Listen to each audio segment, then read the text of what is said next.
Good morning, students. Yesterday we had seen in detail about how Brahmins had also been very instrumental in bringing about a lot of change, whereby a human being could directly interact with the Almighty. Even Brahmins had made a revolutionary contribution in the removal of the intermediaries, whereby whether they were the priests or whether they were the religious texts like Vedas or Purans.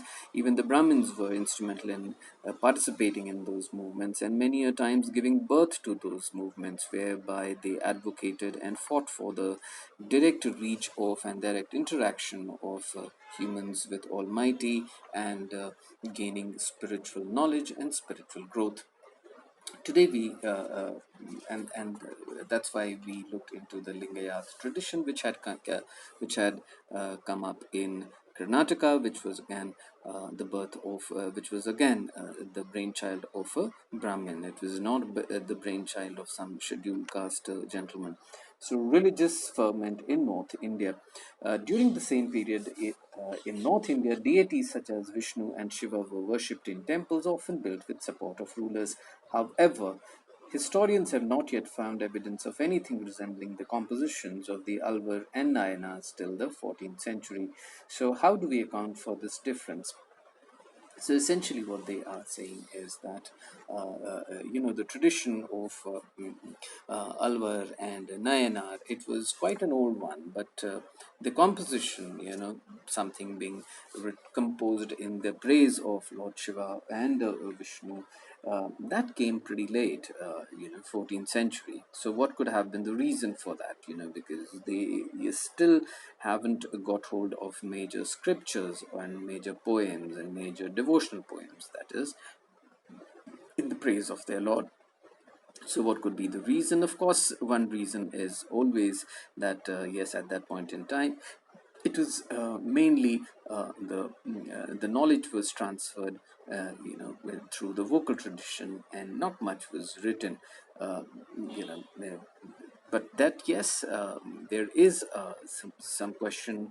There are doubts as to by that point in time scriptures had started being written. We are not talking about BC, whereby it was absolutely oral tradition. No, people had started writing at that point in time. So why has it not yet been found?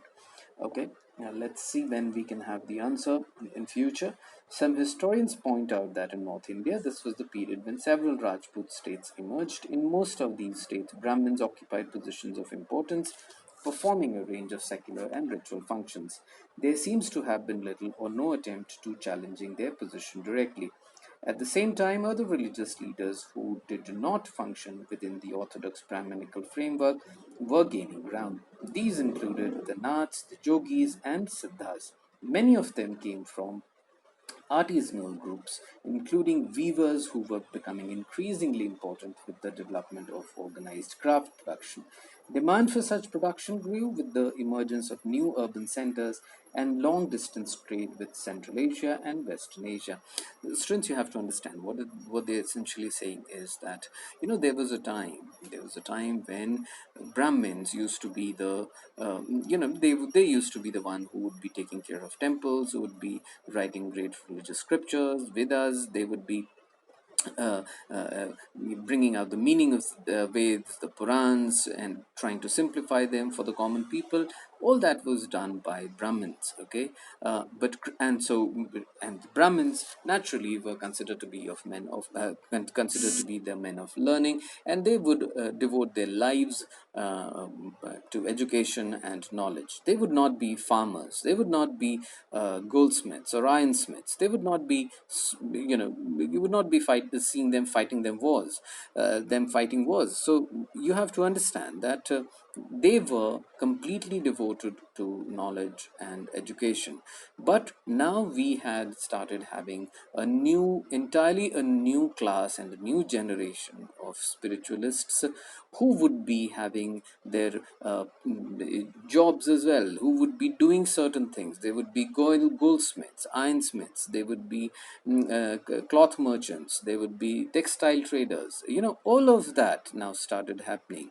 And but who would not need the help of Brahmins to show them the path to God. They would just, they would just take up some name and some mantra, and they would devote their lives behind it. And this is what is being mentioned here. That and that is the reason why you have a lot of men, particularly who came from that generation, Sant Tukaram, then Kabir, Surdas, Goswami Tulsidas, all these people had their separate professions, and all of them did something, okay, and but still were able to come up with great and attain great levels of spiritualism. Many of these new religious leaders questioned the authorities of Vedas and expressed themselves in languages spoken by ordinary people, which developed over centuries into the ones which we use today. However, in spite of their popularity, these religious leaders were not in a position to win the support of the ruling elites. Uh, a new element in this situation was the coming of the Turks, which culminated in the establishment of Delhi Sultanate, that is 13th century. This undermined the power of many of the Rajput states and the Brahmins who were associated with these kingdoms. This was accompanied by marked changes in the realm of culture and religion. The coming of the Sufis was a significant part of these developments. So you have to understand that yes, by 12th and 11th century, in Indian subcontinent, the Turks had started coming. Indian subcontinent. You have to understand, students, as you all know, that there was nothing called Pakistan. There was nothing called Bangladesh. Everything was India, and people now we had started we had started seeing foreign invasion, particularly from the adherents of Islam. So that was bound to have effect, because in the early times, the royal class, the royalty was all Hindus. Okay, so at that point in time, the religious atmosphere in India was different, but now the royal class was Islamic in many parts of India.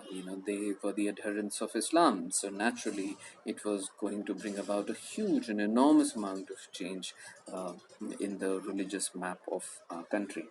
New strands in the fabric, Islamic traditions.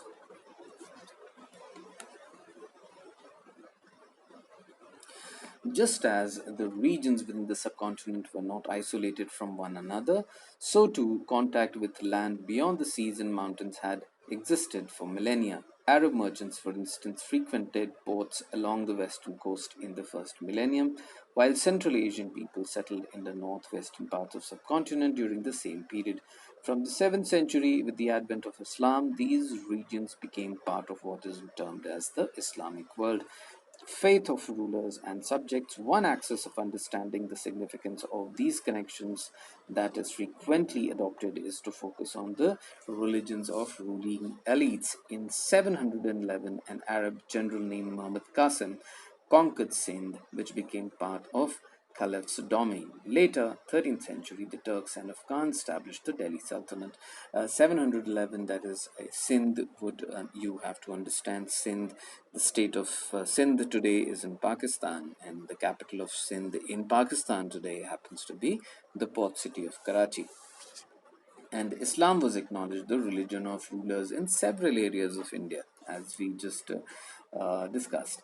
This continued with the establishment of Mughal Empire in the 16th century, as well as in many of the regional states that emerged in the 18th century.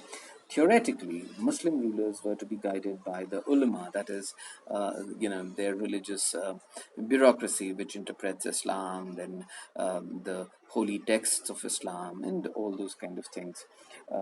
Muslim rulers who were to be guided by the ulama, who were expected to ensure that they ruled according to the Sharia. Clearly, the situation was complicated in the subcontinent where there were populations that did not subscribe to Islam. Students, the complication has always been, even today for that matter, is that when Islam came up in West Asia, when it was born in West Asia, it had taken over all the ancient civilizations at that point in time. The Egyptian civilization was gone, the Sudanese civilization was gone, all of them got, the Mesopotamian, the Sumerian, all of them had been converted into Islam. Okay, the Christian civilizations of the Middle East, Lebanon, Syria, all of these places were gone. All of them had converted them. Saudi Arabia, all of them had converted into Islam. The problem has always been, and something which exists even today, that in spite of all that, India was always majority, in majority terms, was always Hindu. Okay, Pakistan became, it became Islamic only after the division of India in 1947. Otherwise, before that, even they have Punjab, even they have Gujarat. You'd be surprised to know. But then it is at that before 1947. There are a lot of Hindus there, right? Now you look at Bangladesh. So suddenly you have 80% to 90% of the people in Bangladesh as Muslims, and then you have a whole Muslim expansion in the countries like Malaysia, Indonesia. They are all Islamic countries. Now suddenly there is an island, which is India, and which is kind of has its own unique faith system altogether. So that was bound to create difficulties, and it was bound to have a very different kind of situation we had to grapple with, because the Hindus in India refused to convert to Islam. Okay, at least the most of them refused to convert to Islam, and that was the reason why we started having all different kinds of complications, which we would see in the chapters to come, and you would understand. In effect, rulers often adopted a fairly flexible policy towards their subjects. For instance, several rulers gave lands endowments and granted tax exemptions to Hindu, Jain, Zoroastrians, Christian, and Jewish religious institutions, and also expressed their devotion towards non Muslim religious leaders. These grants were made by several Mughal rulers, including Akbar and Aurangzeb.